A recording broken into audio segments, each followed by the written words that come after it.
I guess it's that time of the week again where I can survey the current landscape of professional sports and tell you that it's not doing too well.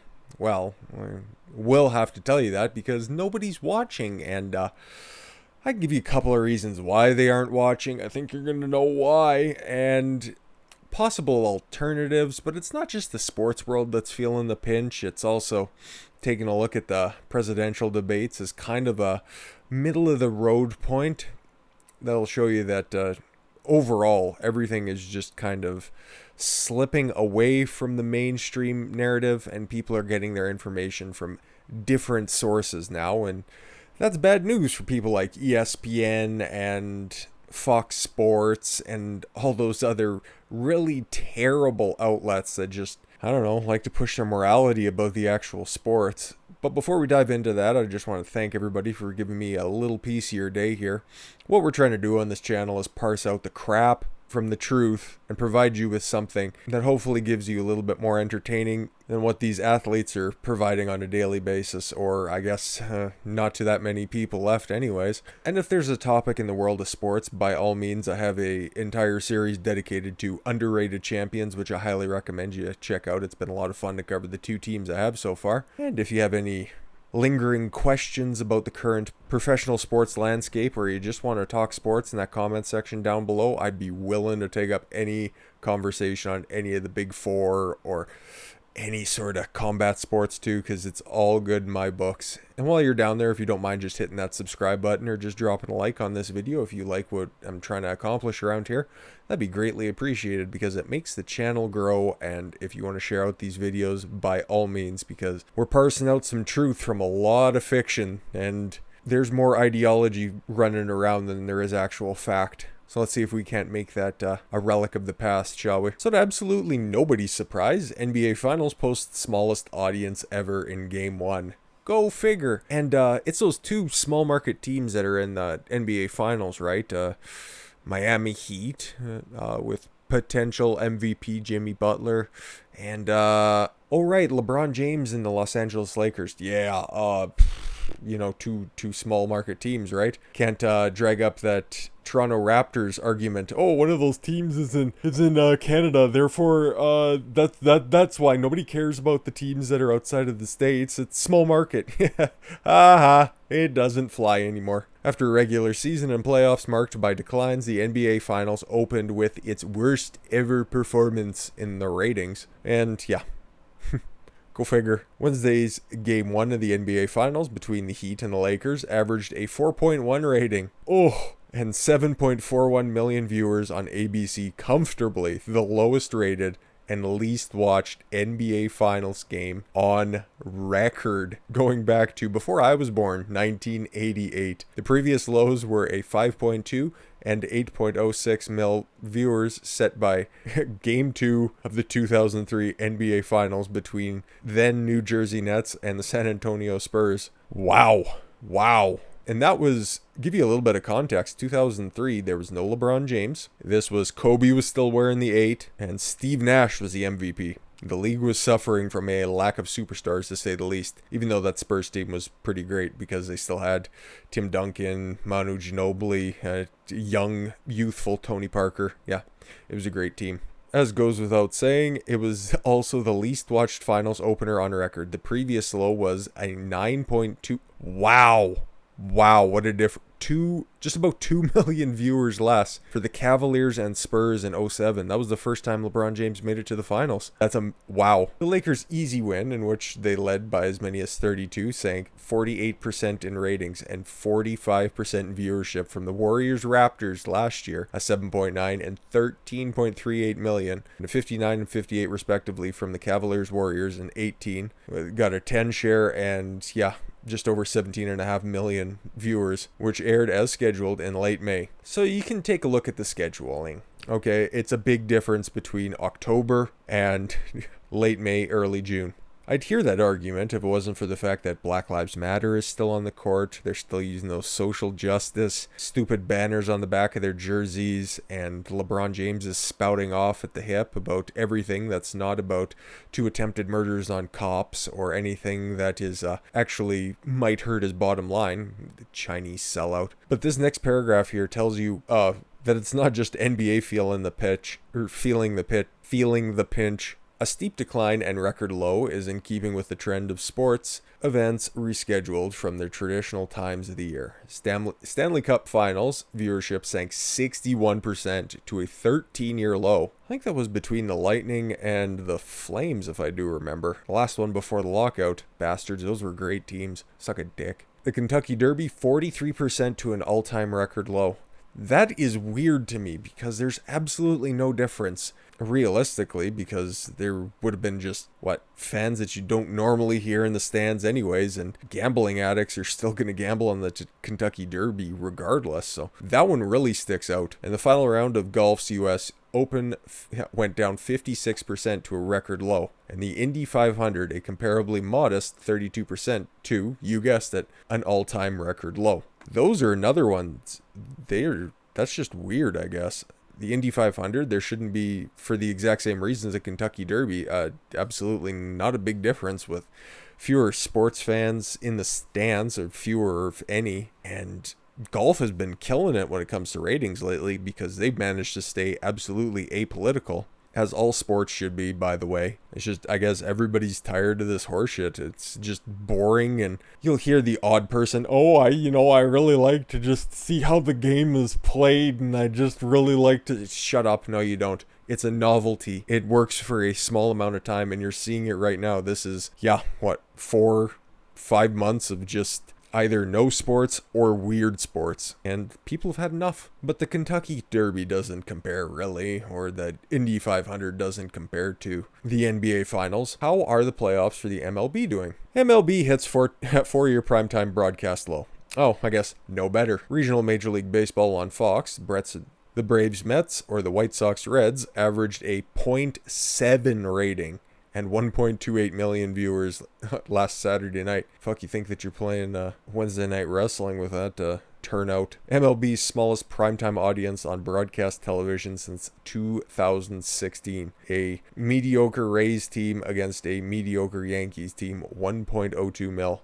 The game overlapped with the competing Rays-Orioles matchup on FS1, figures for which were unavailable. And the Rays don't draw, and the Orioles are horrible, so I wouldn't imagine those would be a very good whatsoever. And this was equally as shocking, because Sunday Night Baseball on ESPN is normally marquee matchup, and the Twins and the Cubs both made the playoffs, and they drew, just under 250,000 viewers. Nobody cares about these empty stands or these weird cardboard cutouts that are in the stands. People are sick of lifeless sports. People are being sick about being told what to think too, and I think that's a bigger thing. Because like I've said before, your average workaday sports fan gets told how bad thinking outside of the mainstream narrative is on a daily basis, and they just want to watch their favorite team hit a ball, dunk a ball, throw a ball. They don't want to be proselytized to by a bunch of millionaires espousing their fringe ideology, which is, not really fringe anymore, but that's why I think that they're tuning out in record numbers. And speaking of primetime sports, Thursday Night Football hits primetime low for second straight week. Broncos, Jets, okay, fair enough. Two middle market teams, not really. Broncos don't have Peyton Manning anymore, and the Jets they are the Jets after all.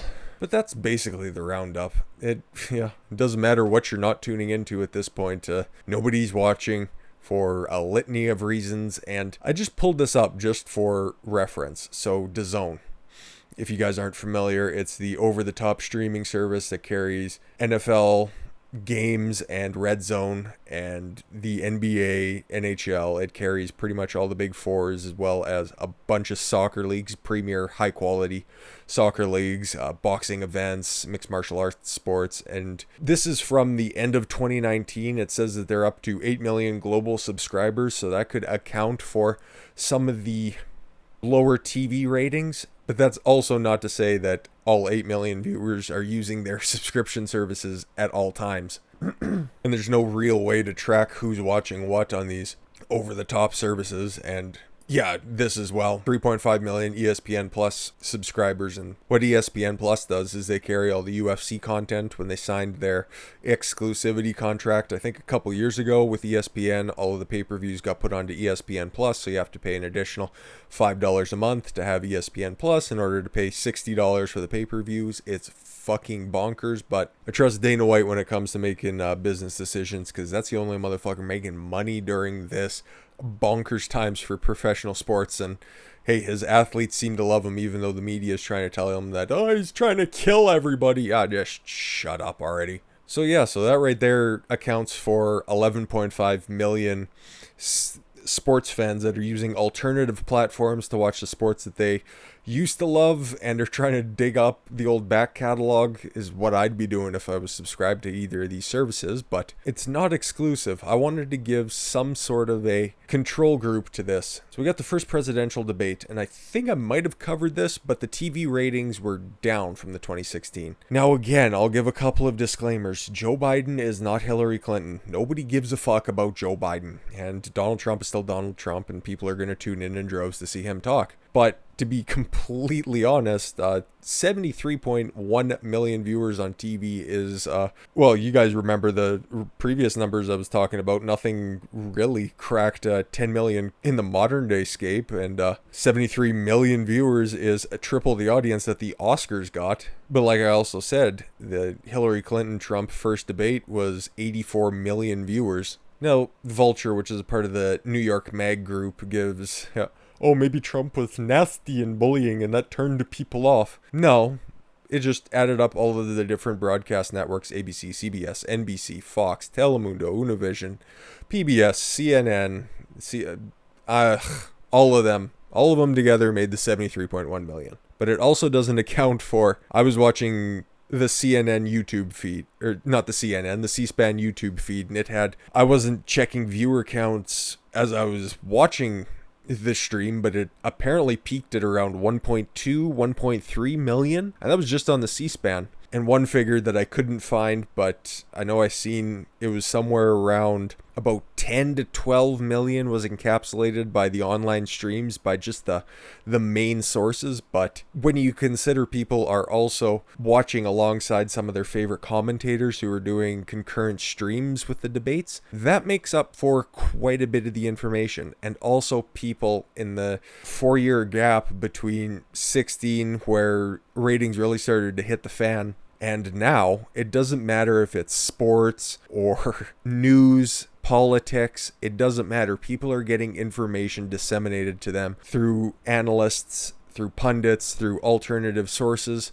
and that can account for people not wanting to tune in and see commercial breaks every, 12 minutes, 8 minutes? Run the same shit over and over again, telling you how your dick doesn't work, and if you take this pill it will, but eventually you're gonna piss your kidneys out. Or drink this magic elixir because your tits hurt, and all of a sudden your uterus is gonna be shot across the room if you have too much chili one evening. But honestly, as much as I want to bitch about different scheduling, like how the NBA Finals is taking place in October and the World Series is all kind of goofed up, it more or less just comes down to the doubling down of the social justice messaging, at least in my opinion, and a bunch of other respective sources, like my favorite, Outkick. NBA Atlanta Hawks continue to lean into social commentary with new uniforms. Well, guess what? The NBA is going to be doubling down, and like I said in a couple videos past, they are not content with correcting course. They are going to be doubling down, and Adam Silver said that he wants to have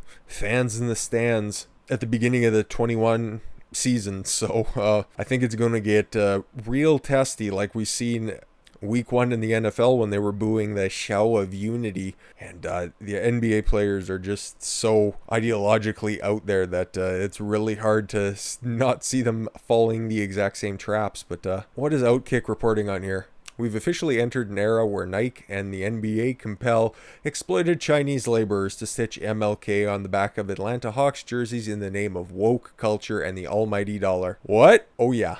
Oh, yeah, you bet. As the NBA Finals TV numbers sink to an all-time low, the NBA and Nike found themselves unable to release themselves from the grips of the movement that pretends to care about humanity, but that, with the exception of Rudy Gobert, remains silent about the conditions in Chinese Nike operations. Proceeds from the sale of the jersey will continue to support economic empowerment programs for Atlanta's communities of colors, the Hawks said on Twitter. Well, do you want to see what they're talking about? Atlanta Hawks to honor Dr. Martin Luther King Jr. with new alternate jersey next season. That's what they're going to be wearing.